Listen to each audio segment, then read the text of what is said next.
Welcome back guys. Finally ತುಂಬಾ ದಿನಗಳ ನಂತರ ಆಲ್ಮೋಸ್ಟ್ 3-4 ವಾರ ಆಯ್ತು ಅನ್ಸುತ್ತೆ ನಾನು ವಿಡಿಯೋ ಅಪ್ಲೋಡೇ ಮಾಡಿರ್ಲಿಲ್ಲ, ಯಾಕಂದ್ರೆ ನನ್ನ ಎಕ್ಸಾಮ್ಸ್ ನಡೀತಾ ಇತ್ತು ಗಾಯ್ಸ್. ಬಟ್ ಇವಾಗ ನನ್ನ ಎಕ್ಸಾಮ್ಸ್ ಮುಗ್ದಿದೆ ಅಂಡ್ ಇವಾಗ ನಾನು ಕನ್ಸಿಸ್ಟೆಂಟ್ಲಿ ವಿಡಿಯೋಸ್ ನ ಅಪ್ಲೋಡ್ ಮಾಡ್ತೀನಿ ಅಂಡ್ ಹಾಗೆ ಸೈನ್ ಬ್ರದರ್ಸ್ ಅಲ್ಲೂ ಕೂಡ ಅಪ್ಲೋಡ್ ಮಾಡ್ತೀನಿ. ಸೊ ನಾನು ಇವತ್ತು ಎಕ್ಸ್ಪ್ಲೇನ್ ಮಾಡ್ತಿರೋ ಮೂವಿ ನೇಮ್ ಬಂದ್ಬಿಟ್ಟು ಅದು ರ್ಯಾಂಪೇಜ್ ಅಂತ, ಮತ್ತೆ ಅದು 2018ರಲ್ಲಿ ರಿಲೀಸ್ ಆಗಿತ್ತು. ಮತ್ತೆ ಈ ರ್ಯಾಂಪೇಜ್ ಮೂವಿಯ ಮೈನ್ ಕ್ಯಾರೆಕ್ಟರ್ ನಮ್ಮ ರಾಕ್ ಆಗಿದ್ದಾನೆ. ಜುಮಾಂಜಿ ಮೂವಿನ ಒಂದ್ ವೇಳೆ ನೀವು ನೋಡದೇ ಇದ್ರೆ ನೋಡ್ಕೊಂಡು ಬನ್ನಿ, ಯಾಕಂದ್ರೆ ಅದ್ರಲ್ಲೂ ಕೂಡ ರಾಕ್ ನಮ್ಮ ಮೇನ್ ಪ್ರೊಟಾಗನಿಸ್ಟ್ ಆಗಿದ್ದ. ಅಂಡ್ ಹಾಗೆ ಮತ್ತಿನ್ನೇನು, ಈ ಮೂವಿಯಲ್ಲಿ ನಿಮ್ಗೆ ಆಕ್ಷನ್ ನ ಜೊತೆ ಸೈನ್ಸ್ ಫಿಕ್ಷನ್ ಕೂಡ ಸಿಗ್ತಾ ಇದೆ. ಸೊ ಬನ್ನಿ ಮತ್ತೆ ಈ ಮೂವಿನ ಶುರು ಮಾಡೋಣ, ಸ್ಟೋರಿ ಏನು ಅಂತ. ಸೊ ಸ್ಟಾರ್ಟಿಂಗ್ ನಲ್ಲೇ ನಾವು ನೋಡ್ತೀವಿ ಒಂದು ಸ್ಯಾಟಲೈಟ್ ನ, ಮತ್ತೆ ಅದ್ರಲ್ಲಿರೋ ಎಲ್ಲಾ ಜನರು ಸಹ ಸತ್ತೋಗಿದ್ದಾರೆ ಅಂಡ್ ಒಂದೇ ಒಂದು ಸೈಂಟಿಸ್ಟ್ ಬದುಕಿದ್ದಾಳೆ. ಅವಳು ಈ ಗೇಟ್ ನ ಓಪನ್ ಮಾಡೋಕಂತ ಯಾರ ಹತ್ರನೋ ಬೊಬ್ಬೆ ಹೊಡಿತಾ ಇದ್ಲು ಕಾಲ್ ನಲ್ಲಿ. ಮತ್ತೆ ಅವಳು ಕಾಂಟ್ಯಾಕ್ಟ್ ಮಾಡೋಕೆ ಟ್ರೈ ಮಾಡ್ತಾ ಇದ್ಲು ಅರ್ತ್ ನಲ್ಲಿರೋ ಸೈಂಟಿಸ್ಟ್ ನ ಹತ್ರ. ಮತ್ತೆ ಅವಳಿಗೆ ಇನ್ಸ್ಟ್ರಕ್ಷನ್ ಸಿಗುತ್ತೆ ಏನಂದ್ರೆ ಆ ಸ್ಯಾಟಲೈಟ್ ನಲ್ಲಿರೋ ಟೆಸ್ಟೆಡ್ ಸ್ಯಾಂಪಲ್ಸ್ ನ ತಗೊಂಡ್ ಬರ್ಬೇಕಂತೆ. ಒಂದ್ ವೇಳೆ ಅದನ್ನ ತಗೊಂಡ್ ಬರ್ದೇ ಇದ್ರೆ ಅವಳು ಕೂಡ ಅಲ್ಲೇ ಇದ್ಬಿಡ್ತಾಳ ಅಂತ. ಸೊ ಅವಳು ಹೋಗ್ಲೇಬೇಕಾಯ್ತು ಅದನ್ನ ತರೋಕೆ. ಡೇಂಜರಸ್ ಇತ್ತು ಮತ್ತೆ ರಿಸ್ಕ್ ಕೂಡ ಇತ್ತು.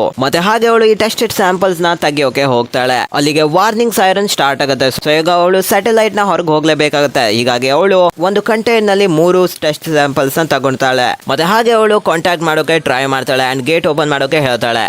ಸೊ ಗೇಟ್ ನ ಓಪನ್ ಮಾಡಿದಾಗ ಅವಳು ಕೂಡ ಸೇಫ್ ಆಗ್ಬಿಡ್ತಾಳೆ. ಮತ್ತೆ ಉಳಿದಿರೋ ಸ್ಯಾಟಲೈಟ್ ಎಲ್ಲ ಬ್ಲಾಸ್ಟ್ ಆಗುತ್ತೆ ಅಂಡ್ ಹಾಗೆ ಅವಳಿರೋ ಕ್ಯಾಬಿನ್ ಇತ್ತಲ್ಲ ಅದು ಸೇಫ್ ಆಗಿರುತ್ತೆ. ಮತ್ತೆ ಅವಳ ಹಿಂದೆ ಒಂದು ದೊಡ್ಡ ಇಲಿ ಕೂಡ ಬಿದ್ದಿತ್ತು. ಇದ್ಯಾವುದೋ ಸೈಂಟಿಸ್ಟ್ ಗಳು ಮಾಡಿರೋ ಪ್ರಾಣಿನೇ ಇರಬೇಕು. ಅಂಡ್ ಹಾಗೆ ಅವಳು ತನ್ನ ಎಸ್ಕೇಪ್ ಕ್ಯಾಪ್ಸೂಲ್ ನ ಒಳಗೆ ನುಗ್ತಾಳೆ ಅಂಡ್ ಹಾಗೆ ಅವಳು ಲಾಂಚ್ ಮಾಡ್ತಾಳೆ. ಅರ್ತ್ ಗೆ ಹೋಗೋಕ್ಕಿಂತ ಮುಂಚೆನೆ ಅಲ್ಲಿ ಆರ್ಬಿಟ್ ನಲ್ಲಿ ಅವಳ ಕ್ಯಾಪ್ಸ್ಯೂಲ್ ಬ್ಲಾಸ್ಟ್ ಆಗ್ಬಿಡುತ್ತೆ. ಮತ್ತೆ ಹಾಗೆ ಅವಳು ಸಾಯ್ತಾಳೆ. ಮತ್ತೆ ಆ 3 ಸ್ಯಾಂಪಲ್ ಗಳಿತ್ತಲ್ಲ ಅದು ಅರ್ತ್ ನ ಒಳಗೆ ಬೀಳುತ್ತೆ, ಅಂದ್ರೆ ನಮ್ಮ ಭೂಮಿ ಮೇಲೆ ಬೀಳುತ್ತೆ. ಸೊ ಅದ್ರಲ್ಲಿ ಒಂದು ಸ್ಯಾಂಪಲ್ ಒಂದು ಝೂ ಅಲ್ಲಿ ಬೀಳುತ್ತೆ, ಮತ್ತೆ ಒಂದು ಗೋರೆಲ್ಲ ಅದನ್ನ ಇನ್ಹೇಲ್ ಮಾಡ್ಬಿಡುತ್ತೆ. ಮತ್ತೆ 2ನೇ ಸ್ಯಾಂಪಲ್ ಇತ್ತಲ್ಲ ಅದು ಒಂದು ಕಾಡಿನಲ್ಲಿ ಬೀಳುತ್ತೆ, ಮತ್ತೆ ಒಂದು ತೋಳ ಅದನ್ನ ಇನ್ಹೇಲ್ ಮಾಡ್ಬಿಡುತ್ತೆ. ಮತ್ತೆ 3ನೇ ಸ್ಯಾಂಪಲ್ ನೀರಿನ ಒಳಗೆ ಬೀಳುತ್ತೆ ಅಂಡ್ ಒಂದು ಮೊಸಳೆ ಅದನ್ನ ಇನ್ಹೇಲ್ ಮಾಡ್ಬಿಡುತ್ತೆ. ಮತ್ತೆ ನಾವು ನಮ್ಮ ಮೇನ್ ಕ್ಯಾರೆಕ್ಟರ್ ನ ನೋಡ್ತೀವಿ, ಇವನ ಹೆಸರು ಡೇವಿಸ್ ಅಂತ. ಅಂಡ್ ಹಾಗೆ ಅಲ್ಲಿ ಇಂಟರ್ನ್ಶಿಪ್ ಮಾಡೋಕೋಸ್ಕರ ಬಂದಿರೋ ಕೆಲವು ಸ್ಟೂಡೆಂಟ್ಸ್ ಕೂಡ ಇದ್ರು. ಅವನು ಅವ್ರಿಗೆ ಗೈಡ್ ಮಾಡ್ತಾನೆ ಇದ್ದಾನೆ ಈ ಕಾಡಿನಲ್ಲಿ ಏನ್ ಮಾಡ್ಬೇಕು ಅಂತ. ಮತ್ತೆ ಆ ಕಾಡಿನಲ್ಲಂತೂ ತುಂಬಾ ಗೋರಿಲ್ಲಾಗಳು ಇದ್ರು. ಅಂಡ್ ಹಾಗೆ ಅವರು ಎಲ್ಲ ಸೇರಿ ಮುಂದೆ ಹೋದಾಗ ಒಂದು ದೊಡ್ಡ ಗೋರಿಲ್ಲಾ ಕಾಣಿಸುತ್ತೆ, ವೈಟ್ ಕಲರ್ದು.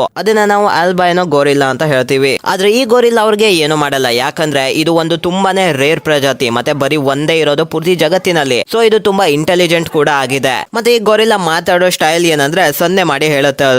ಮತ್ತೆ ಇಲ್ಲಿ ನಮ್ಮ ಡೇವಿಸ್ ಕೂಡ ಅದ್ರ ಜೊತೆ ಮಾತಾಡ್ತಾ ಇದ್ದಾನೆ, ಯಾಕಂದ್ರೆ ಅವನ್ಗೆ ಇದ್ರ ಪರಿಚಯ ಇತ್ತು ಮೊದ್ಲೆ. ಅಂಡ್ ಇದ್ರ ಹೆಸರು ಜಾರ್ಜ್ ಅಂತ ಆಗಿತ್ತು. ಡೇವಿಸ್ ಗೆ ಪ್ರಾಣಿಗಳಂದ್ರೆ ತುಂಬಾನೇ ಇಷ್ಟ ಆಗಿತ್ತು. ಮತ್ತೆ ಈ ಗೊರಿಲ್ಲಾ ಕೂಡ ಅವನ ಮಾತನ್ನ ಕೇಳ್ತಾ ಇತ್ತು. ಅಂಡ್ ಹಾಗೆ ಮರುದಿನ ಬೆಳಿಗ್ಗೆ ಡೇವಿಸ್ ಗೆ ಒಂದು ನ್ಯೂಸ್ ಬಂದ್ಬಿಟ್ಟುತ್ತೆ. ಅದೇನಪ್ಪಾ ಅಂದ್ರೆ ಅವನ ಜಾರ್ಜ್ ಗೊರಿಲ್ಲಾ ಇತ್ತಲ್ಲ ಅದು ಒಂದು ಬಿಯರ್ ಅಂದ್ರೆ ಕರಡಿಯ ಮೇಲೆ ಅಟ್ಯಾಕ್ ಮಾಡ್ಬಿಡುತ್ತೆ. ಮತ್ತೆ ಆ ಕರಡಿಯನ್ನೇ ಕೊಂದಾಕಿತ್ತಂತೆ. ಕರಡಿ ತುಂಬಾನೇ ದೊಡ್ಡ ಹಾಗೆ ಪವರ್ಫುಲ್ ಇದ್ರು ಕೂಡ ಜಾರ್ಜ್ ಅದನ್ನ ಕೊಂದಾಕ್ ಬಿಟ್ಟಿತ್ತಂತೆ. ಮತ್ತೆ ಡೇವಿಡ್ ಗೆ ಅನ್ಸುತ್ತೆ ಜಾರ್ಜ್ ಸ್ವಲ್ಪ ಡಿಫ್ರೆಂಟ್ ಆಗಿ ಬಿಹೇವ್ ಮಾಡ್ತಾ ಇದ್ದಾನೆ ಇತ್ತೀಚೆಗೆ. ಅಂಡ್ ಡೇವಿಸ್ ಜಾರ್ಜ್ ನ ಹತ್ರ ಕೇಳಿದಾಗ ಜಾರ್ಜ್ ಸನ್ನೆ ಮಾಡಿ ಹೇಳುತ್ತೆ ಏನಂದ್ರೆ ಆ ಕರಡಿ ಕೂಡ ನನ್ ಮೇಲೆ ಅಟ್ಯಾಕ್ ಮಾಡಿತ್ತು, ಮತ್ತೆ ಹಾಗೆ ನಾನು ಹೆದರ್ಕೊಂಡಿದ್ದೆ, ಹೀಗಾಗಿ ನಾನು ಹಾಗೆ ಮಾಡ್ದೆ ಅಂತ. ಮತ್ತೆ ಜಾರ್ಜ್ ಹೊರಗ್ ಬಂದಾಗ ಜಾರ್ಜ್ ನ ಸೈಜ್ ಅಂದ್ರೆ ಅವನು ದೊಡ್ಡ ಆಗಿದ್ದಾನೆ ಗುರು, ಇನ್ನು ಮೊದ್ಲಿನ್ಗಿಂತಾನು ಜಾಸ್ತಿ ಬೆಳೆದೋಗಿದ್ದಾನೆ. ಡೇವಿಸ್ ಗೆ ಇದನ್ನ ನೋಡಿ ಆಶ್ಚರ್ಯ ಆಯ್ತು, ಇದಕ್ಕಿದ್ದಂಗೆ ಏನಾಗಿದೆ ಅಂತ.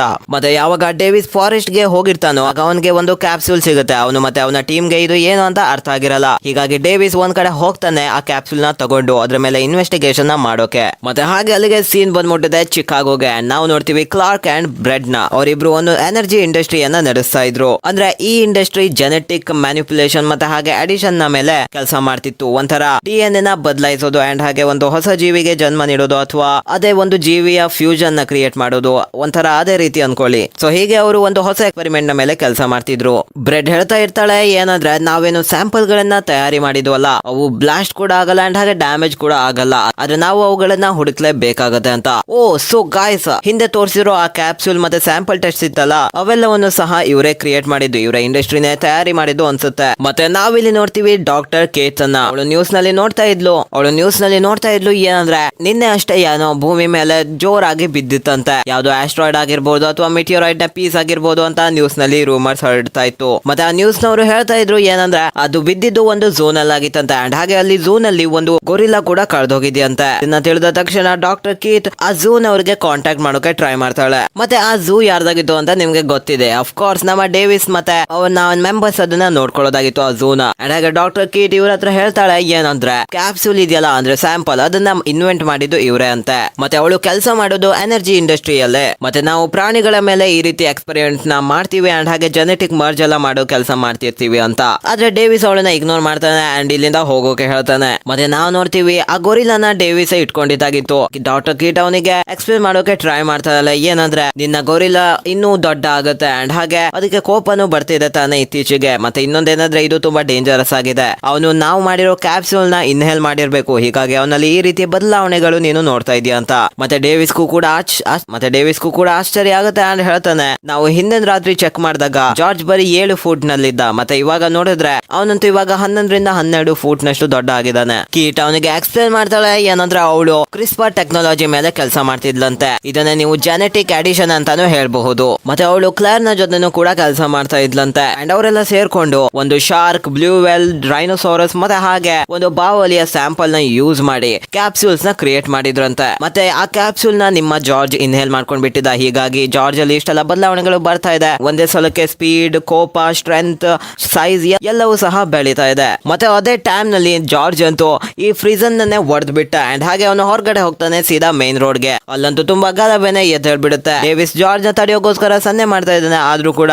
ಜಾರ್ಜ್ ಅವನ ಮಾತನ್ನ ಕೇಳ್ತಾ ಇಲ್ಲ. ಮತ್ತೆ ಹಾಗೆ ಅಲ್ಲಿಗೆ ಸೆಕ್ಯೂರಿಟಿ ಗಾರ್ಡ್ಸ್ ಅಂಡ್ ಪೊಲೀಸ್ ಎಲ್ಲ ಬಂದ್ಬಿಡ್ತಾರೆ. ಅವರೆಲ್ಲ ಗನ್ ಹಿಡ್ಕೊಂಡಿದ್ದಾರೆ. ಆದ್ರೆ ಡೇವಿಸ್ ಹೇಗೋ ಜಾರ್ಜ್ ನ ಶಾಂತ ಮಾಡ್ತಾನೆ ಅಂಡ್ ಹಾಗೆ ಅವನು ಪೊಲೀಸ್ಗೂ ಸಹ ಕನ್ವಿನ್ಸ್ ಮಾಡೋಕೆ ಟ್ರೈ ಮಾಡ್ತಾ ಇದ್ದಾನೆ. ಆದ್ರೆ ಅಲ್ಲಿ ಮೇಲಿಂದ ಒಂದು ಹೆಲಿಕಾಪ್ಟರ್ ನಲ್ಲಿ ಪೊಲೀಸ್ ಬಂದು ಪ್ರಜ್ಞೆ ತಪ್ಪೋ ಒಂದು ಇಂಜೆಕ್ಷನ್ ನ ಶೂಟ್ ಮಾಡ್ಬಿಡ್ತಾನೆ ಜಾರ್ಜ್ ನ ಮೇಲೆ. ಮತ್ತೆ ಜಾರ್ಜ್ ಅಲ್ಲಿಗೆ ಪ್ರಜ್ಞೆ ತಪ್ಪಿ ಕೆಳಗೆ ಬಿದ್ಬಿಡ್ತಾನೆ. ಅಂಡ್ ನಾವು ನೋಡ್ತೀವಿ ಎನರ್ಜಿ ಇಂಡಸ್ಟ್ರಿ ನ ಓನರ್ ಕ್ಲೇರ್ ಈ ಸೋಲ್ಜರ್ಸ್ ನ ಕಳಿಸಿರ್ತಾರೆ ಇನ್ನೊಂದು ಪ್ರಾಣಿಯನ್ನ ಫಾರೆಸ್ಟ್ ಇಂದ ಹಿಡ್ಕೊಂಡ್ ಬರೋಕೆ. ಮತ್ತೆ ಅವ್ರಿಗೆ ಒಂದು ದೊಡ್ಡ ತೋಳದ ಫುಟ್ ಪ್ರಿಂಟ್ಸ್ ಎಲ್ಲ ಕಾಣಿಸುತ್ತೆ ಅಂಡ್ ಹಾಗೆ ಆ ತೋಳ ಅವರ ಮುಂದೆ ಬಂದ್ಬಿಡುತ್ತೆ. ಮತ್ತೆ ಅವ್ರಿಗೆ ಏನು ಕೂಡ ಮಾಡಕ್ಕೆ ಆಗಿರ್ಲಿಲ್ಲ ಅಂಡ್ ಹಾಗೆ ಅವರು ಸತ್ತೇ ಬಿಡ್ತಾರೆ. ಮತ್ತೆ ಉಳಿದಿರೋದು ಬರೀ ಒಬ್ಬ ಸೀನಿಯರ್ ಸೋಲ್ಜರ್ ಆಗಿದ್ದ ಅಂಡ್ ಹಾಗೆ ಅವನು ತನ್ನ ಹೆಲಿಕಾಪ್ಟರ್ ನ ಹತ್ರ ಓಡೋಕೆ ಶುರು ಮಾಡ್ತಾನೆ.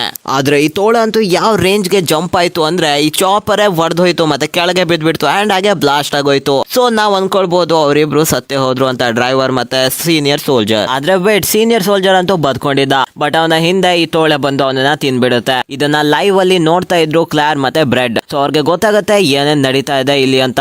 ಮತ್ತೆ ನಾವಿಲ್ಲಿ ನೋಡ್ತೀವಿ ಜಾರ್ಜ್ ನ ಸಲುವಾಗಿ ಡೇವಿಸ್ ಮತ್ತೆ ಕ್ಯಾಟ್ ಕೂಡ ಇವಾಗ ಜೈಲ್ಗೆ ಬರ್ಬೇಕಾಯ್ತು. ಯಾಕಂದ್ರೆ ಜಾರ್ಜ್ ಅಷ್ಟು ಡಿಸ್ಟ್ರಕ್ಷನ್ ಮಾಡಿದ್ದ. ಹಾಗೆ ಅವರಿಬ್ರು ಒಂದು ಪ್ಲೇನ್ ನಲ್ಲಿ ಇಟ್ಕೊಂಡಿದ್ದಾರೆ. ಮತ್ತೆ ಅಲ್ಲಿಗೆ ನಾವು ನೋಡ್ತೀವಿ ಜಾರ್ಜ್ ಕೂಡ ಇಲ್ಲ ಇದ್ದಾನೆ. ಒಂದು ಕೇಜ್ ನಲ್ಲಿ ಪ್ರಜ್ಞೆ ತಪ್ಪಿಸಿಟ್ಟಿದ್ದಾರೆ. ಅಲ್ಲಿಗೆ ಏಜೆಂಟ್ ರ್ಯಾಸಲ್ ಕೂಡ ಬರ್ತಾರೆ. ಮತ್ತೆ ಇವರು OGA ಗೋಸ್ಕರ ಕೆಲಸ ಮಾಡುದು. OGA means other government agency ಅಂತ. ಇವರ ಕೆಲಸ ಏನಂದ್ರೆ ಇಂಥದೇ ವಿಚಿತ್ರ ಪ್ರಾಣಿಗಳನ್ನ ಹಿಡಿಯೋದು. ಮತ್ತೆ ಆ ಪ್ರಾಣಿಗಳ ಮೇಲೆ ಒಂದ್ ವೇಳೆ ಎಕ್ಸ್ಪೆರಿಮೆಂಟ್ ಆಗಿತ್ತು ಅಂತ ಆದ್ರೆ ಅದನ್ನ ಪಬ್ಲಿಕ್ ಮಾಡದೆ ಆ ಪ್ರಾಣಿಗಳನ್ನ ಸಾಯಿಸ್ಬಿಡೋದು ಅಂತ. ಮತ್ತೆ ರ್ಯಾಸಲ್ ಇವಾಗ ಅವರಿಬ್ರು ಬಗ್ಗೆನು ಹೇಳ್ತಾನೆ. ನಮ್ಮ ಡೇವಿಡ್ ಒಂದು ಎಕ್ಸ್ ಆರ್ಮಿ ಆಗಿದ್ದ, ಮಿಲಿಟರಿ ಸೋಲ್ಜರ್ ಆಗಿದ್ದ ಅಂಡ್ ಹಾಗೆ ಝೂ ನಲ್ಲಿ ಕೇರ್ ಕೀಪರ್ ಕೂಡ ಆಗಿದ್ದ. ಮತ್ತೆ ಕ್ಯಾಟ್ ನ ಬಗ್ಗೆ ಹೇಳೋದಾದ್ರೆ ಅವಳು 2 ವರ್ಷ ಕಳ್ತನದಿಂದಾಗಿ ಜೈಲ್ ನಲ್ಲಿದ್ಲು ಅಂಡ್ ಹಾಗೆ ಹಾರ್ಡ್ ಡಿಸ್ಕ್ ಅನ್ನ ಕೂಡ ಕದಿಯೋಕೆ ಟ್ರೈ ಮಾಡಿದ್ಲು ಎನರ್ಜಿ ಇಂಡಸ್ಟ್ರಿಯಿಂದ.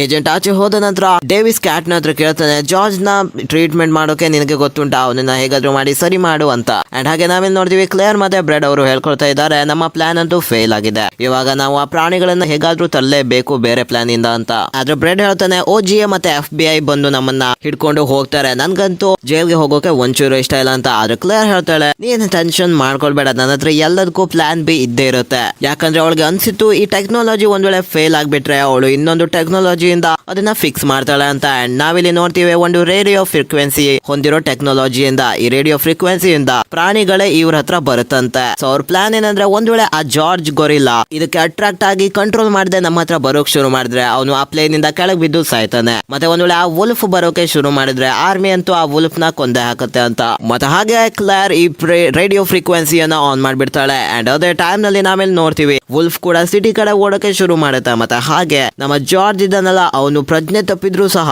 ಈ ಕೇಜ್ ಅನ್ನೇ ಹೊಡೆದಾಕ್ಬಿಡ್ತಾನೆ ಅಂಡ್ ಅಲ್ಲಿರೋ ಜನರನ್ನೆಲ್ಲ ಕೊಲ್ಲೋಕೆ ಶುರು ಮಾಡ್ತಾನೆ. ಏನಂತೂ ಹೊಡಿತಾ ಇದ್ದಾನೆ ಗುರು. ಪ್ಯಾರಾಚ್ಯೂಟ್ ನ ಹಾಕೊಳ್ತಾರೆ ಯಾಕಂದ್ರೆ ಇವಾಗ ಅವರು ಎಸ್ಕೇಪ್ ಆಗ್ಬೇಕಾಗಿದೆ. ಆದ್ರೆ ಏಜೆಂಟ್ ರ್ಯಾಸಲ್ ಬದ್ಕೊಂಡಿದ್ರು. ಹೀಗಾಗಿ ಡೇವಿಸ್ ಅವನಿಗೂ ಕೂಡ ಪ್ಯಾರಾಚ್ಯೂಟ್ ಹಾಕ್ಸಿ ಅವ್ರ 3 ಜನ ಸಹ ಅಲ್ಲಿಂದ ಹಾರ್ತಾರೆ. ಮತ್ತೆ ಇಲ್ಲಿ ಜಾರ್ಜ್ ಇಂದಾಗಿ ಪ್ಲೇನ್ ಅಂತೂ ಕ್ರಾಶ್ ಆಗ್ಬಿಡುತ್ತೆ. ಅವ್ರ 3 ಜನ ಅನ್ಕೊಳ್ತಾರೆ ಜಾರ್ಜ್ ಅಂತೂ ಸತ್ತೋಗಿದ್ದಾನೆ ಅಂತ. ಆದ್ರೆ ಇಲ್ಲಿ ಬಂದು ನೋಡಿದ್ರೆ ಜಾರ್ಜ್ ಅಂತೂ ನಾಪತ್ತೆ ಗುರು, ಅವನು ಓಡೋಗ್ಬಿಟ್ಟಿದ್ದಾನೆ ಆಲ್ರೆಡಿ. ಮತ್ತೆ ಎನರ್ಜಿ ಇಂಡಸ್ಟ್ರಿಗೆ FBI ಜನರು ಬಂದ್ಬಿಡ್ತಾರೆ, FBI ಏಜೆಂಟ್ಸ್ ಬಂದ್ಬಿಡ್ತಾರೆ. ಆದ್ರೆ ಕ್ಲಾರ್ ಒಂಚೂರು ಯಾರಿಗೂ ಕ್ಲೂನೇ ಸಿಗ್ಬಾರ್ದು ಅಂದ್ರೆ ಯಾಕಂದ್ರೆ ಅವರು ಈ ರೀತಿ ಎಕ್ಸ್ಪೆರಿಮೆಂಟ್ ಎಲ್ಲ ಮಾಡ್ತಿದಾರ ಅಂತ ಅವ್ರಿಗೆ ಗೊತ್ತಾಗದೆ ಇರುವಾಗೆ ಮಾತಾಡ್ತಾಳೆ. ಮತ್ತೆ ಹಾಗೆ ಯಾವ್ದಕ್ಕೂ ಕೂಡ ಅವ್ರಿಗೆ ತೊಂದರೆ ಕೊಡಲ್ಲ, ಅಂದ್ರೆ ಡಿಸ್ಟರ್ಬ್ ಮಾಡಲ್ಲ, ಅದ್ ಮಾಡ್ಬೇಡಿ ಇದ್ ಮಾಡ್ಬೇಡಿ ಅಂತ. ಒಂಥರ ಅವಳು ಸೈಲೆಂಟ್ ಆಗಿರ್ತಾಳೆ ಮತ್ತೆ ಸರಿಯಾಗಿ ಕೋಆಪರೇಟ್ ಮಾಡ್ತಾಳೆ. ಅಂಡ್ ಬ್ರೆಡ್ ಕೂಡ ಹಾಗೆ ಮಾಡ್ತಾನೆ. ಅಲ್ಲಿಗೆ ಕ್ಯಾಟ್ ಡೇವಿಸ್ ನ ಹತ್ರ ಕೇಳ್ತಾಳೆ, ನಿಮ್ಗೆ ಯಾಕೆ ಪ್ರಾಣಿಗಳಂದ್ರೆ ಅಷ್ಟು ಇಷ್ಟ ಅಂತ. ಮತ್ತೆ ನಮ್ಮ ಡೇವಿಸ್ ಹೇಳ್ತಾನೆ, ಯಾಕಂದ್ರೆ ಪ್ರಾಣಿಗಳು ಪ್ರಾಮಾಣಿಕವಾಗಿರ್ತಾರೆ. ಮತ್ತೆ ಅವನು ಜಾರ್ಜ್ ನ ಬಗ್ಗೆ ಹೇಳ್ತಾನೆ, ಅವನು ನನ್ಗೆ ಒಂದು ಗಾಡಿಯ ಅಡಿಗೆ ಸಿಕ್ಕಿದ್ದ. ಆಕ್ಚುಲಿ ಅವನ ಅಮ್ಮನ ಕೆಲವು ಶಿಕಾರಿಗಳು ಅವನ ಮುಂದೆನೆ ಕೊಂದ್ಬಿಟ್ಟಿದ್ರು. ಮತ್ತೆ ಜಾರ್ಜ್ ತುಂಬಾನೇ ಹೆದರ್ಕೊಂಡಿದ್ದ. ಮತ್ತೆ ಜಾರ್ಜ್ ಬರೀ ಒಬ್ಬ ಅಲ್ಬೈನೋ ಗೊರಿಲ್ಲಾ ಆಗಿದ್ದ. ಈ ಜಗತ್ನಲ್ಲಿ ಬರೀ ಅವನು ಒಬ್ಬ ಮಾತ್ರ ಇದ್ದ ಈ ಸ್ಪೀಶೀಸ್ ನಲ್ಲಿ. ಹೀಗಾಗಿ ಡೇವಿಸ್ ಅವನನ್ನ ಕರ್ಕೊಂಡ್ ಬಂದಿದ್ದ. ಮತ್ತೆ ಕ್ಯಾಟ್ ಕೂಡ ತನ್ನ ಹಿಸ್ಟ್ರಿ ಬಗ್ಗೆ ಹೇಳ್ತಾಳೆ. ಏನಂದ್ರೆ ಅವಳಿಗೆ ಒಂದು ತಮ್ಮ ಇದ್ದಂತೆ ಅಂಡ್ ಅವನ ಆರೋಗ್ಯ ಒಂಚೂರು ಸರಿ ಇರ್ಲಿಲ್ವಂತೆ, ತುಂಬಾ ಕಾಯಿಲೆಗಳು ಬಂದಿತ್ತಂತೆ. ಅಂಡ್ ಹಾಗೆ ಅವಳು ಕ್ರಿಸ್ಪಾರ್ ಟೆಕ್ನಾಲಜಿ ಮೇಲೆ ಕೆಲಸ ಮಾಡ್ತಿದ್ಲಂತೆ ಎನರ್ಜಿ ಇಂಡಸ್ಟ್ರಿಯಲ್ಲಿ. ಆಗ ಕ್ಲೇರ್ ಅವಳ ಎಕ್ಸ್ಪೆರಿಮೆಂಟ್ ಗಳನ್ನೆಲ್ಲ ತುಂಬಾನೇ ಕೆಟ್ಟದಾಗಿ ಯೂಸ್ ಮಾಡ್ಕೊಳ್ತಾ ಇದ್ಲಂತೆ. ಅಂಡ್ ಹಾಗೆ ತಪ್ಪಾಗಿ ಯೂಸ್ ಮಾಡ್ಕೊಳ್ತಾ ಇದ್ಲಂತೆ. ಹೀಗಾಗಿ ಅವಳು ತನ್ನ ಎಕ್ಸ್ಪೆರಿಮೆಂಟ್ ನ ಹಾರ್ಡ್ ಡಿಸ್ಕ್ ಗಳನ್ನ ಪಡ್ಕೊಳ್ಳೋಗೋಸ್ಕರ ಆ ದಿನ ಎನರ್ಜಿ ಇಂಡಸ್ಟ್ರಿಗೆ ಹೋಗಿದ್ಲಂತೆ. ಆದ್ರೆ ಅದೇ ಟೈಮ್ ನಲ್ಲಿ ಕ್ಲೇರ್ ಅವಳನ್ನ ಅರೆಸ್ಟ್ ಮಾಡಿಸಿದ್ಲು. ಹಾಗೆ ಕ್ಯಾಟ್ ಜೈಲ್ಗೆ ಹೋದ್ಲು ಅಂಡ್ ಅವಳ ತಮ್ಮ ಸತ್ತೋದ. ಮತ್ತೆ ಹಾಗೆ ಅಲ್ಲಿಂದ ಇವ್ರು 3 ಜನ ಒಂದು ಏರ್ ಫೋರ್ಸ್ ಬೇಸ್ ಗೆ ಬಂದ್ಬಿಡ್ತಾರೆ. ಮತ್ತೆ ಅವರು ಅಲ್ಲೇ ಮೀಟ್ ಆಗ್ತಾರೆ ಒಂದು ಕರ್ನಲ್. ಈ ಕರ್ನಲ್ ಹೇಳ್ತಾನೆ, ಏನಂದ್ರೆ ನಿನ್ನ ಪ್ರಾಣಿಗಳಿಂದಾನೆ ನಮ್ಗೆ ಇಷ್ಟು ಲಾಸ್ ಆಗಿರೋದು. ಇವಾಗ ಯಾರು ಯಾವ ಪ್ರಾಣಿಗಳು ಉಳಿದಿದ್ಯೋ ಮತ್ತೆ ಈ ರೀತಿ ಹುಚ್ಚ ಆಗಿದೆಯೋ ಅವೆಲ್ಲವನ್ನು ಸಹ ನಾವು ಕೊಂದಾಕ್ತಿವಿ ಅಂತ. ಆದ್ರೆ ಡೇವಿಸ್ ಹೇಳ್ತಾನೆ, ಈ ಪ್ರಾಣಿಗಳ ತಪ್ಪು ಏನು ಇಲ್ಲ ಇದ್ರಲ್ಲಿ. ಮತ್ತೆ ಈ ಪ್ರಾಣಿಗಳು ಸಿಟಿ ಕಡೆ ಬರೋಕೆ ಕಾರಣ ಯಾವ್ದೋ ಕೋಇನ್ಸಿಡೆಂಟ್ ಅಲ್ಲ. ಅನ್ಸುತ್ತೆ ಯಾರೋ ಇವ್ರನ್ನ ಕರೀತಾ ಇದಾರೆ ಅಥವಾ ಏನು ಈ ಪ್ರಾಣಿಗಳನ್ನ ಕರೀತಾ ಇದೆ ಅಂತ.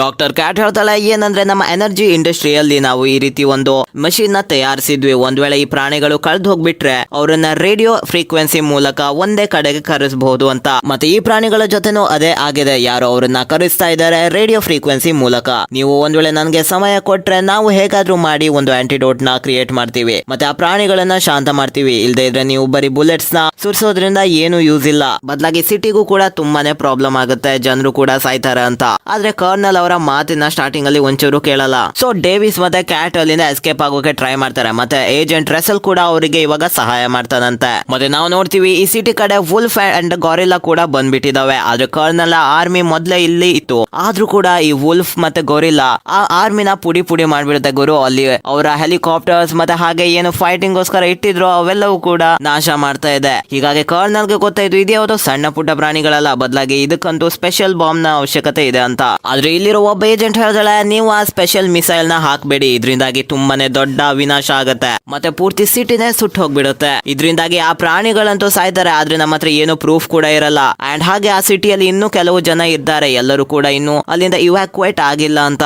ಆದ್ರೂ ಕೂಡ ಕರ್ನಲ್ ಅವ್ರು ಯಾರ್ದು ಮಾತನ್ನ ಕೇಳಲ್ಲ. ಮತ್ತೆ ಹಾಗೆ ಆದೇಶ ನೀಡ್ತಾನೆ ಆ ಮಿಸೈಲ್ ನ ಲಾಂಚ್ ಮಾಡಕ್ಕೆ. ನಮ್ಗೆ ಇಲ್ಲಿ ಗೊತ್ತಾಗುತ್ತೆ ಒಂದು ಹೆಲಿಕಾಪ್ಟರ್ ಇಂದ ಕ್ಯಾಟ್ ಮತ್ತೆ ಡೇವಿಸ್ ಬಂದಿದ್ದಾರೆ ಅಂತ. ಅವರು ನೋಡ್ತಾರೆ ಇಲ್ಲಿ ಏನೇನೋ ವಿನಾಶ ನಡೀತಾ ಇದೆ. ಡೇವಿಸ್ ನ ಫ್ರೆಂಡ್ ಆಗಿರೋ ಜಾರ್ಜ್ ಇವಾಗ ಒಂದು ರಾಕ್ಷಸನಂತೆ ಬಿಹೇವ್ ಮಾಡ್ತಾ ಇದ್ದಾನೆ. ಎಲ್ಲವನ್ನು ಸಹ ಪುಡಿ ಮಾಡ್ತಾ ಇದ್ದಾನೆ. ಮತ್ತೆ ಇವಾಗಂತೂ ಬರೀ ವುಲ್ಫ್ ಅಂಡ್ ಜಾರ್ಜ್ ಅಷ್ಟೇ ಅಲ್ಲ, ಬದಲಾಗಿ ಇನ್ನೊಂದು ಆ ಮೊಸಳೆ ಇತ್ತಲ್ಲ ಅದು ಕೂಡ ಎಂಟ್ರಿ ಹೊಡೆದಿದೆ ಗುರು. ಅವರಿಬ್ರು ಏನು ಮುಗಿಸ್ಲಿಲ್ವೋ ಅದನ್ನ ಇದು ಮುಗಿಸ್ತಾ ಇದೆ. ಅಂಡ್ ಕರ್ನಲ್ದಂತೂ ಹವಾ ಟೈಟ್ ಆಗೋಯ್ತು ಗುರು. ಇದೇ ನಡೀತಾ ಇದೆ. ಈ 3 ಪ್ರಾಣಿಗಳಂತೂ ಬರೋದನ್ನೆಲ್ಲ ಇರುವೆ ತರ ಕ್ರಶ್ ಮಾಡಿ ಆಚೆ ಹೋಗ್ತಾ ಇದ್ದಾರೆ. ಆ 3 ಪ್ರಾಣಿಗಳು ಸಹ ಆ ರೇಡಿಯೋ ಫ್ರೀಕ್ವೆನ್ಸಿಯ ಕಡೆಗೆ ಹೋಗ್ತಾ ಇದ್ದಾರೆ. ಅಲ್ಲ ಗುರು, ನನ್ನ ತಲೆಯಲ್ಲಿ ಕಾಡೋ ಒಂದೇ ಒಂದು ಪ್ರಶ್ನೆ, ಈ ಮಿಲಿಟರಿ ಅವರು ಆ ರೇಡಿಯೋ ಫ್ರೀಕ್ವೆನ್ಸಿಯನ್ನೇ ಟ್ರ್ಯಾಕ್ ಮಾಡಿ ಅಲ್ಲಿಗೆ ಹೋಗಿ ಆ ರೇಡಿಯೋ ಫ್ರೀಕ್ವೆನ್ಸಿಯನ್ನ ಬಂದ್ ಮಾಡ್ಬಿಟ್ರೆ ಈ ಪ್ರಾಣಿಗಳು ಕೂಡ ಶಾಂತ ಆಗ್ತಾರಲ್ಲ. 200 IQ ಗಾಯ್. ಮತ್ತೆ ಹಾಗೆ ನಮ್ಗೆ ಗೊತ್ತಾಗುತ್ತೆ ಏನಂದ್ರೆ ಇಲ್ಲಿ FBI ಅನ್ನೋರು ಬಂದಿದ್ರಲ್ಲ ಎನರ್ಜಿ ಇಂಡಸ್ಟ್ರಿಯನ್ನ ಇನ್ವೆಸ್ಟಿಗೇಟ್ ಮಾಡೋಕೆ, ಅವರೆಲ್ಲ ಇನ್ವೆಸ್ಟಿಗೇಟ್ ಮಾಡಿ ಮುಗಿಸಿದ್ದಾರೆ. ಅಂಡ್ ಹಾಗೆ ಕ್ಲೇರ್ ಮತ್ತೆ ಬ್ರೆಡ್ ಒಂಚೂರು ಸಿಕ್ಕಾಕೊಂಡ್ ಬಿಡ್ಲಿಲ್ಲ. ಬದಲಾಗಿ ಇಲ್ಲಿ ಕ್ಯಾಟ್ ಮತ್ತೆ ಡೇವಿಸ್ ಬಂದಿದ್ರು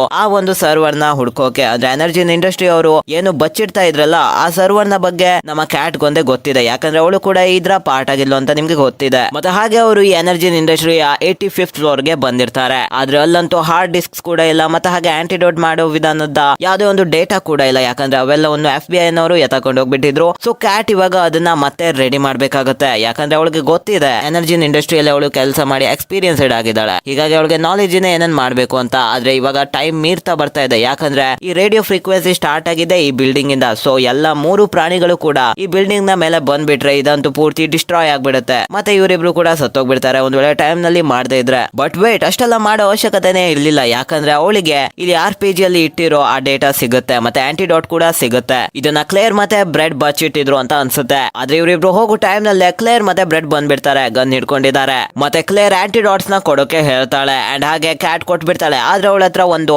ಆಂಟಿಡಾಟ್ ಇದೆ, ಅಂದ್ರೆ ಅವಳು ಒಂದನ್ನ ಬಚ್ಚಿಟ್ಕೊಂಡಿದ್ದಾಳೆ. ಮತ್ತೆ ಅಲ್ಲಿಗೆ ಕ್ಲೇರ್ ಅಂತೂ ಡೇವಿಸ್ ನ ಶೂಟೇ ಮಾಡ್ಬಿಡ್ತಾಳೆ. ಆದ್ರೆ ಇವನು ಸತ್ತಿರಲ್ಲ. ಬದಲಾಗಿ ಕ್ಯಾಟ್ ಮತ್ತೆ ಡೇವಿಸ್ ಗೆ ಹೇಳ್ತಾರೆ ನೀವು ನಮ್ ಜೊತೆ ಬರ್ಬೇಕು ಅಂತ. ಮತ್ತೆ ಕ್ಲೇರ್ ಅಂಡ್ ಬ್ರೆಡ್ ಅವರಿಬ್ರು ಕರ್ಕೊಂಡ್ ಬರ್ತಾರೆ. ಎಲ್ಲಿ ಆ ಒಂದು ಹೆಲಿಕಾಪ್ಟರ್ ಇತ್ತು, ಅಂದ್ರೆ ಈ ಪೂರ್ತಿ ಬಿಲ್ಡಿಂಗ್ ನ ಮೇಲೆ ಒಂದು ಹೆಲಿಕಾಪ್ಟರ್ ನ ಅವರಿಬ್ರು ರೆಡಿ ಮಾಡಿ ಇಟ್ಟಿದ್ರು. ಯಾಕಂದ್ರೆ ಅವ್ರಿಗೆ ಗೊತ್ತಿತ್ತು ಒಂದ್ ವೇಳೆ ಈ ಪ್ರಾಣಿಗಳು ಬಂದ್ರೆ ಇದು ಹಾಳಾಗ್ ಹೋಗುತ್ತೆ ಅಂತ. ಹೀಗಾಗಿ ಅವರು ಎಸ್ಕೇಪ್ ಆಗೋ ಪ್ಲಾನ್ ನ ಮಾಡಿಟ್ಕೊಂಡಿದ್ರು. ಆದ್ರೆ ಅವರು ಮೇಲೆ ಹೋಗೋಕಿನ ಮುಂಚೆನೆ ಇಲ್ಲಿ ಜಾರ್ಜ್ ಅಂಡ್ ಹಾಗೆ ಬಾಕಿ ಪ್ರಾಣಿಗಳು ಇದ್ರಲ್ಲ ಅವರು ಬಂದ್ಬಿಟ್ರು ಮತ್ತೆ ಈ ಬಿಲ್ಡಿಂಗ್ ನ ಕ್ಲೈಮ್ ಮಾಡ್ತಾ ಇದ್ದಾರೆ. ಮತ್ತೆ ಜಾರ್ಜ್ ಅಂತೂ ಬಿಲ್ಡಿಂಗ್ ನ ಮೇಲೆ ಹತ್ತಿ ಆ ಹೆಲಿಕಾಪ್ಟರ್ ನೇ ಪುಡಿ ಪುಡಿ ಮಾಡ್ಬಿಡ್ತಾನೆ. ಅಂಡ್ ಕ್ಯಾಟ್ ಸಾಯೋದ್ರಲ್ಲಿ ಇದ್ಲೋ ಆದ್ರೆ ಅಲ್ಲಿಗೆ ಡೇವಿಸ್ ಕೂಡ ಬಂದ್ಬಿಡ್ತಾನೆ, ಹೇಗೋ ಪ್ರೊಟೆಕ್ಟ್ ಮಾಡ್ತಾನೆ. ಬಟ್ ವೇಟ್ ಗುರು, ಇವನ್ಗಂತೂ ಶೂಟ್ ಆಗಿತ್ತು ತಾನೆ. ಮತ್ತೆ ಜಾರ್ಜ್ ಅಂತೂ ಈ ಬಿಲ್ಡಿಂಗ್ ನ ಮೇಲೆ ರೇಡಿಯೋ ಫ್ರೀಕ್ವೆನ್ಸಿ ಒಂದು ಟವರ್ ಬಿಡ್ತಿತ್ತಲ್ಲ ಅದನ್ನ ಒಡಿಯೋಕೆ ಹೋಗ್ತಾ ಇದ್ದಾನೆ. ಡೇವಿಸ್ ಮತ್ತೆ ಕ್ಯಾಟ್ ಪ್ಲಾನ್ ಮಾಡ್ತಾರೆ ಏನಂದ್ರೆ ಜಾರ್ಜ್ ನ ಬಾಯಲ್ಲಿ ಹೇಗಾದ್ರೂ ಈ ಆಂಟಿಡಾಟ್ ನ ಹಾಕ್ಲೇಬೇಕಾಗತ್ತೆ. ಅಂಡ್ ಹಾಗೆ ಅವರು ಕೆಳಗಿನ ಫ್ಲೋರ್ ಗೆ ಹೋಗೋಕೆ ಟ್ರೈ ಮಾಡ್ತಾರೆ. ಬಟ್ ಅಲ್ಲಿಗೆ ಕ್ಲೇರ್ ಬಂದು ಗನ್ ಪಾಯಿಂಟ್ ಮಾಡಿ ಇಟ್ಕೊಂಡಿದ್ದಾಳೆ. ಆದ್ರೆ ನಮ್ಮ ಡೇವಿಸ್ ಅಂತೂ ಜಾರ್ಜ್ ಅಂತ ಕೂಗ್ತಾನೆ. ಅಂಡ್ ಅದೇ ಟೈಮ್ ನಲ್ಲಿ ಜಾರ್ಜ್ ಬಂದ್ಬಿಡ್ತಾಳೆ. ಮತ್ತೆ ಯಾವಾಗ ಕ್ಲೇರ್ ಡಿಸ್ಟ್ರಾಕ್ಟ್ ಆಗಿದ್ಲು ಆಗ ಕ್ಯಾಟ್ ಅವಳ ಮುಖಕ್ಕೆ ಪಂಚ್ ಮಾಡ್ತಾಳೆ. ಮತ್ತೆ ಜಾರ್ಜ್ ಅಂತೂ ಕ್ಲೇರ್ ನ ಹಿಡ್ಕೊಂಡ್ ಬಿಡ್ತಾನೆ. ಮತ್ತೆ ಅದೇ ಟೈಮ್ ನಲ್ಲಿ ಕ್ಯಾಟ್ ಏನ್ ಮಾಡ್ತಾಳೆ ಅಂದ್ರೆ ಕ್ಲೇರ್ ನ ಪರ್ಸ್ ಅಲ್ಲಿ ಆಂಟಿಡಾಟ್ ನ ಹಾಕಿರ್ತಾಳೆ. ಅಂಡ್ ಹಾಗೆ ಯಾವಾಗ ಜಾರ್ಜ್ ಅವಳನ್ನ ನುಂಗ್ ಬಿಡ್ತಾನೋ ಅಂದ್ರೆ ಕ್ಲೇರ್ ನ ನುಂಗ್ ಬಿಡ್ತಾನೋ ಆಗ ಆಂಟಿಡಾಟ್ ಕೆಲಸ ಮಾಡ್ಲಿ ಅಂತ. ಮತ್ತೆ ಗಾಯ್ಸ್ ನೆನ್ಪಿಟ್ಕೊಳ್ಳಿ, ಈ ಆಂಟಿಡಾಟ್ ಇಂದ ನಮ್ಮ ಜಾರ್ಜ್ ಇದ್ದಾನಲ್ಲ ಅವನು ವಾಪಸ್ ಸಣ್ಣ ಆಗಲ್ಲ, ಬದಲಾಗಿ ಅವನ ಮೆಂಟಲ್ ಸ್ಟೇಟ್ ಮೊದ್ಲಂತರ ಆಗ್ಬಿಡುತ್ತೆ. ಅಂದ್ರೆ ಅವನ ಈ ರೀತಿ ಅಗ್ರೆಸಿವ್ನೆಸ್ ಅಲ್ಲಿ ಇರಲ್ಲ. ಆದ್ರೆ ಇನ್ನು 2 ಪ್ರಾಣಿಗಳು ಇವೆ ಗುರು. ಮತ್ತೆ ನಾವು ಕೆಳಗಿನ ಫ್ಲೋರ್ ಅಲ್ಲಿ ನೋಡ್ತೀವಿ ಇಲ್ಲಿ ಏಜೆಂಟ್ ರಸಲ್ ಕೂಡ ಬಂದಿದ್ದಾರೆ. ಅಂಡ್ ಅಲ್ಲಿಗೆ ಬ್ರೆಡ್ ಓಡೋಕೆ ಟ್ರೈ ಮಾಡ್ತಿದ್ದ. ಆದ್ರೆ ರಸಲ್ ನಮ್ಮ ಬ್ರೆಡ್ ನ ಇನ್ನೋಸೆನ್ಸ್ ನ ಸ್ವಲ್ಪ ಯೂಸ್ ಮಾಡ್ಕೊಳ್ತಾನೆ. ಅಂದ್ರೆ ರಸಲ್ ಹೇಳ್ತಾರ ಏನಂದ್ರೆ ಅಷ್ಟು ಭಾರಿ ಬ್ಯಾಗ್ ನ ಲಗೇಜ್ ನ ಇಟ್ಕೊಂಡು ಎಲ್ಲಿ ಹೋಗ್ತಾ ಇದೀಯಾ, ನೀನು ನನ್ಗೆ ಅದನ್ನ ಇಲ್ಲೇ ಕೊಡು, ನಾನು ಇಲ್ಲಿ ಅದನ್ನ ಸೇಫ್ ಆಗಿ ಇಟ್ಕೊಳ್ತೀನಿ, ಮತ್ತೆ ನೀನ್ ಇಲ್ಲಿಂದ ಬೇಗ ಬೇಗ ಓಡೋಗು ಅಂತ. ಅಂಡ್ ಹಾಗೆ ನಮ್ಮ ಬ್ರೆಡ್ ಅಂತೂ ಅದನ್ನ ನಂಬಿಡ್ತಾನೆ. ಅಂಡ್ ಅವನು ಏಜೆಂಟ್ ರಸಲ್ಗೆ ಈ ಬ್ಯಾಗ್ ನ ಲಗೇಜ್ ನ ಎಲ್ಲ ಕೊಟ್ಬಿಡ್ತಾನೆ. ಮತ್ತೆ ಅದ್ರಲ್ಲೇ ಇತ್ತು ಗುರು ಎಲ್ಲ ಎವಿಡೆನ್ಸಸ್, ಲ್ಯಾಪ್ಟಾಪ್ ಅಂಡ್ ಹಾಗೆ ಏನೇನು ಡೇಟಾ ಇತ್ತಲ್ಲ ಅವ್ರದ್ದು, ಅವ್ರು ಮಾಡಿರೋ ಎಕ್ಸ್ಪೆರಿಮೆಂಟ್ಸ್ ಮತ್ತೆ ಅವರು ಮಾಡಿರೋ ಕೆಲಸಗಳದ್ದು ಅವೆಲ್ಲವನ್ನು ಸಹ ಅದ್ರಲ್ಲ ಹಾಕಿಟ್ಟಿದ್ರು. ಮತ್ತೆ ಬ್ರೆಡ್ ಅಂತೂ ಅಲ್ಲಿಂದ ಹೋಗ್ತಾ ಇರ್ತಾನೆ. ಅದೇ ಟೈಮ್ ನಲ್ಲಿ ಮೇಲಿಂದ ಬಿಲ್ಡಿಂಗ್ ನ ಒಂದು ಪೀಸ್ ಬಿದ್ದು ಬ್ರೆಡ್ ಅಂತೂ ಸತ್ತೇ ಹೋಗ್ತಾನೆ. ಅಂಡ್ ಹಾಗೆ ರೆಸಲ್ ನ ಕೈಲಂತೂ ಎವಿಡೆನ್ಸಸ್ ಇವಾಗ ಇದೆ. ಮತ್ತೆ ನಾವಿಲ್ಲಿ ನೋಡ್ತೀವಿ ಇಲ್ಲಿ ವುಲ್ಫ್ ಮತ್ತೆ ಕ್ರೋಕೋಡೈಲ್ ಅಂತೂ ಆ ಟವರ್ ನ ಬೀಳ್ಸೋದ್ರೆಲ್ಲ ಇದಾರೆ. ಅಂಡ್ ಈ ಬಿಲ್ಡಿಂಗ್ ಅಂತೂ ಬೀಳ್ತಾ ಇದೆ ಗುರು. ಆದ್ರೆ ನಮ್ಮ ಕ್ಯಾಟ್ ಮತ್ತೆ ಡೇವಿಸ್ ಒಂದು ಹೆಲಿಕಾಪ್ಟರ್ ನ ಮೇಲೆ ಹತ್ಕೊಳ್ತಾರೆ. ಅಲ್ಲಿ ಇನ್ನೊಂದು ಹೆಲಿಕಾಪ್ಟರ್ ಹೇಗ್ ಬಂತು ಗುರು? ಬೇಬಿ ಆಚೆ ಈಚೆ ಎಲ್ಲ ಇರ್ಬೇಕು ಅನ್ಸುತ್ತೆ. ಐ ಡೋಂಟ್ ನೋ ಮ್ಯಾನ್, ಈ ಮೂವಿಯಲ್ಲಿ ಏನೇನ್ ನಡೀತಾ ಇದೆ. ಮತ್ತೆ ಬಿಲ್ಡಿಂಗ್ ಅಂತೂ ಬೀಳುತ್ತೆ ಅಂಡ್ ಎಲ್ಲ ಕಡೆಗೂ ಧೂಳೆ ಧೂಳು. ಅಂಡ್ ಹೆಲಿಕಾಪ್ಟರ್ ಎಲ್ಲೋ ಲ್ಯಾಂಡ್ ಆಗುತ್ತೆ. ಅಂಡ್ ಅವರು ಎದ್ದು ನೋಡಿದಾಗ ಇಲ್ಲಿ ಮುಂದ್ಗಡೆ ಜಾರ್ಜ್ ಇದ್ದ. ಅವನ ನಮ್ಮ ಡೇವಿಸ್ ಟ್ರೈ ಮಾಡ್ತಾನೆ, ಸನ್ನೆ ಮಾಡಿ ಟ್ರೈ ಮಾಡೋಕೆ ಒಂದ್ ವೇಳೆ ಜಾರ್ಜ್ ಸರಿ ಹೋಗಿದಾನೋ ಇಲ್ವೋ ಅಂತ. ಮತ್ತೆ ಗಾಯ್ಸ್ ಜಾರ್ಜ್ ಸರಿ ಹೋಗಿದ್ದಾನೆ. ಅವನು ತನ್ನ ಮೊದ್ಲೇ ಯಾವ್ದು ಮೆಂಟಲ್ ಸ್ಟೇಟ್ ಇತ್ತು ಅದು ಸರಿಯಾಗಿದೆ. ಮತ್ತೆ ಜಾರ್ಜ್ ಕೂಡ ಡೇವಿಸ್ ಗೆ ಸನ್ನೆ ಮಾಡಿ ಹೇಳ್ತಾನೆ ನಾವಿಬ್ರು ಸೇರ್ಕೊಂಡು ಈ 2 ಪ್ರಾಣಿಗಳನ್ನ ಕೊಂದಾಕೋಣ ಅಂತ.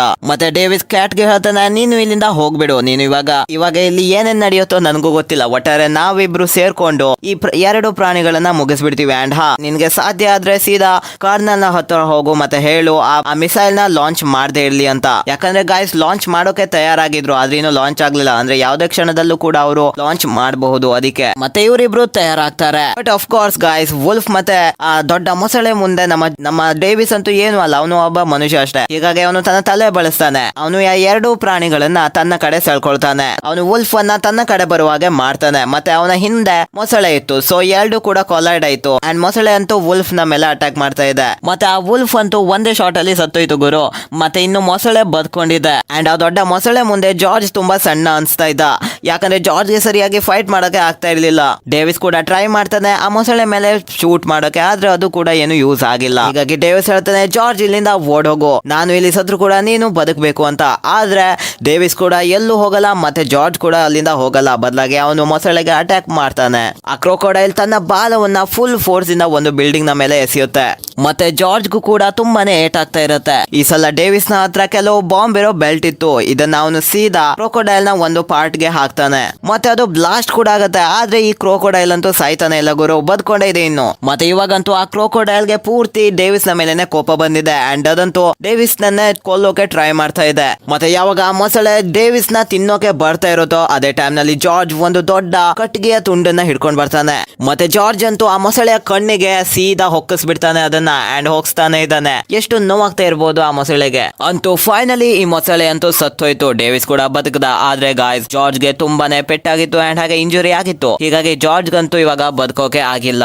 ಮತ್ತೆ ನಮ್ಗೆ ಗೊತ್ತಾಗುತ್ತೆ ಆ ಕರ್ನಲ್ ಕೂಡ ಮಿಸೈಲ್ ಲಾಂಚ್ ನ ಕ್ಯಾನ್ಸಲ್ ಮಾಡಿದ್ದಾನೆ. ಆದ್ರೆ ಡೇವಿಸ್ ಗೆ ಬೇಜಾರಾಗತ್ತೆ ಜಾರ್ಜ್ ನ ನೋಡಿ. ಯಾಕಂದ್ರೆ ಜಾರ್ಜ್ ಒಂದು ಪ್ರಾಣಿ ಆಗಿದ ಅಷ್ಟೇ, ಅವನು ಇದೆಲ್ಲ ಬೇಕಂತ ಮಾಡಿದಲ್ಲ. ಆದ್ರೂ ಕೂಡ ಅವನ್ಗೆ ಇದೆಲ್ಲ ಆಗೋಯ್ತು. ಈ ಎಕ್ಸ್ಪೆರಿಮೆಂಟ್ ಆಗ್ಲೇಬಾರ್ದಿತ್ತು. ಮತ್ತೆ ಇನ್ನೊಂದೇನಂದ್ರೆ ಏನಂದ್ರೆ ಜಾರ್ಜ್ ಎಲ್ಲರನ್ನು ಬದುಕಿಸ್ದ ಅಂಡ್ ಹಾಗೆ ನನ್ನನ್ನು ಕೂಡ ಬದುಕಿಸ್ದ ಅಂತ. ಆದ್ರೆ ಜಾರ್ಜ್ ಅಂತೂ ಈ ಸಾಯೋ ಟೈಮ್ ಅಲ್ಲೂ ಕೂಡ ಡೇವಿಸ್ ನ ಜೊತೆ ಮಾತಾಡ್ತಾ ಇದ್ದಾನೆ, ಮತ್ತೆ ಡೇವಿಸ್ ನ ಬಗ್ಗೆನೇ ಕೇರ್ ಮಾಡ್ತಾ ಇದ್ದಾನೆ. ನಮ್ಮ ಜಾರ್ಜ್ ಕೈನ ಮುಂದೆ ಹಾಕ್ತಾನೆ, ಮತ್ತೆ ಡೇವಿಸ್ ಅದಕ್ಕೆ ಶೇಕ್ ಹ್ಯಾಂಡ್ ಮತ್ತೆ ಡೇವಿಸ್ ಜಾರ್ಜ್ ಗೆ ಶೇಕ್ ಹ್ಯಾಂಡ್ ಮಾಡ್ತಾನೆ. ಏನ್ ಗುರು, ಜಾರ್ಜ್ ತುಂಬಾ ತುಂಬಾ ತುಂಬಾ ತುಂಬಾ ಕ್ಯೂಟ್ ಪ್ರಾಣಿ ಆಗಿದ್ದ, ಅವ್ನ್ ಸಾಯ್ಬಾರ್ದಿತ್ತು ಗಾಯ್ಸ್. ಅಂಡ್ ಹಾಗೆ ಇದನ್ನ ನೋಡಿ ಡೇವಿಸ್ ಗೆ ತುಂಬಾನೇ ಬೇಜಾರಾಗುತ್ತೆ, ಮತ್ತೆ ಹಾಗೆ ಅವನು ಹೋಗ್ತಾನೆ. ಬಟ್ ವೇಟ್, ಹಿಂದ್ಗಡೆಯಿಂದ ಜಾರ್ಜ್ ಕಣ್ಣು ತರಿತಾನೆ, ಮತ್ತೆ ಕಣ್ಣು ಮುಚ್ಚಿಬಿಡ್ತಾನೆ. ಡೇವಿಸ್ ಕೂಗ್ತಾನೆ, ಜಾರ್ಜ್ ಏನೇನೋ ಮಾಡ್ಬೇಡ, ಸರಿಯಾಗಿ ಹೇಳು, ನೀನ್ ಸತ್ತಿದ್ಯೋ ಬದುಕಿದ್ಯೋ ಇಲ್ವೋ ಅಂತ. ಆದ್ರೆ ಜಾರ್ಜ್ ಅಂತೂ ಮಿಡಲ್ ಫಿಂಗರ್ ನ ತೋರಿಸ್ಬಿಡ್ತಾನೆ ಗುರು. ಮತ್ತೆ ನಮ್ಗೆ ಗೊತ್ತಾಗುತ್ತೆ ಜಾರ್ಜ್ ಗೆ ಗಾಯ ಆಗಿತ್ತು ತುಂಬಾ, ಆದ್ರೆ ಅವನು ಸತ್ತಿರ್ಲಿಲ್ಲ. ಮತ್ತೆ ಜಾರ್ಜ್ ಎದ್ದು ಹೇಳ್ತಾನೆ, ಮತ್ತೆ ಜಾರ್ಜ್ ಕೇಳ್ತಾನೆ, ನೀನು ಅಳ್ತಾ ಇದೀಯಾ ಅಂತ. ಆದ್ರೆ ಡೇವಿಸ್ ಹೇಳ್ತಾನೆ, ಇಲ್ಲ ಗುರು, ನಾನ್ ಯಾಕೆ ಅಳಲಿ, ನೀನ್ ಸತ್ತಿದ್ರೆ ನನಗೆ ಗೊತ್ತಿತ್ತು ನೀನ್ ಸತ್ತಿರ್ಲಿಲ್ಲ, ನೀನು ಬದುಕ್ತೀಯಾ ಅಂತ. ಅಂಡ್ ಹಾಗೆ ಗಾಯ್ಸ್, ಇಲ್ಲಿಗೆ ಈ ಮೂವಿ ಎಂಡ್ ಆಗುತ್ತೆ. ಮತ್ತೆ ನಿಮ್ಗೆ ಈ ಮೂವಿ ಹೇಗನ್ಸ್ತು ಅಂತ ಕಮೆಂಟ್ ಮಾಡಿ. ಅಂಡ್ ಯಾವ್ದಾದ್ರು ಮೂವಿ ಎಕ್ಸ್ಪ್ಲೇನ್ ಮಾಡೋದಿದ್ರೆ ಹೇಳಿ ಗುರು. ಮತ್ತೆ ನಮ್ಮ ಸೈನ್ ಬ್ರದರ್ಸ್ ಚಾನಲ್ ನು ಕೂಡ ಸಬ್ಸ್ಕ್ರೈಬ್ ಮಾಡ್ಕೊಳ್ಳಿ, ಯಾಕಂದ್ರೆ ಅದ್ರಲ್ಲಿ ಇವಾಗ ಡೆತ್ ನೋಟ್ ನಡೀತಾ ಇದೆ. ಡೆತ್ ನೋಟ್ ಎಂತ ಸೀರೀಸ್ ಅಂತ ನೀವು ನೋಡ್ಲೇಬೇಕು, ಎಂತ ಗೋಟೆಡ್ ಸೀರೀಸ್ ಗಳು ಅದು. ಅನಿಮೆನ ಚೈಲ್ಡ್ ಶೋ ಅಂತ ಅನ್ನೋರ್ಗೆಲ್ಲ ಈ ಸೀರೀಸ್ ನ ತೋರಿಸ್ಬಿಡಿ, ಮತ್ತೆ ನೀವು ಕೂಡ ನೋಡ್ಬಿಡಿ ಒಂದ್ ವೇಳೆ ಹಾಗೆ ಅನ್ಕೊಂಡಿದ್ರೆ. ಅಂಡ್ ಗಾಯ್ಸ್, ಮತ್ತೆ ಇನ್ನೊಂದೇನಂದ್ರೆ ಅಟ್ಯಾಕ್ ಆನ್ ಟೈಟನ್ ಕೂಡ ಶುರು ಆಗುತ್ತೆ. ಈ ಡೆತ್ ನೋಟ್ ಒಂದು ಮುಗಿಲಿ, ಅದಾದ ನಂತರ ಅಟ್ಯಾಕ್ ಆನ್ ಟೈಟನ್ಸ್ ಕೂಡ ಶುರು ಆಗುತ್ತೆ. ಅಥವಾ ಮಿಡಲ್ ನಲ್ಲೇ ಎಲ್ಲಾದ್ರೂ ಸ್ಟಾರ್ಟ್ ಮಾಡಿದ್ರು ಮಾಡದೆ ಗೊತ್ತಿಲ್ಲ. ನನ್ನ ಮೂಡ್ ಸ್ವಿಂಗ್ ಆದಂಗೆ ಏನ್ ಮಾಡೋದಕ್ಕೂ ಬರಲ್ಲ. ಅಂಡ್ ಹಾಗೆ ಕಮೆಂಟ್ಸ್ ಕೂಡ ಮಾಡ್ಬಿಡಿ ಗಾಯ್ಸ್.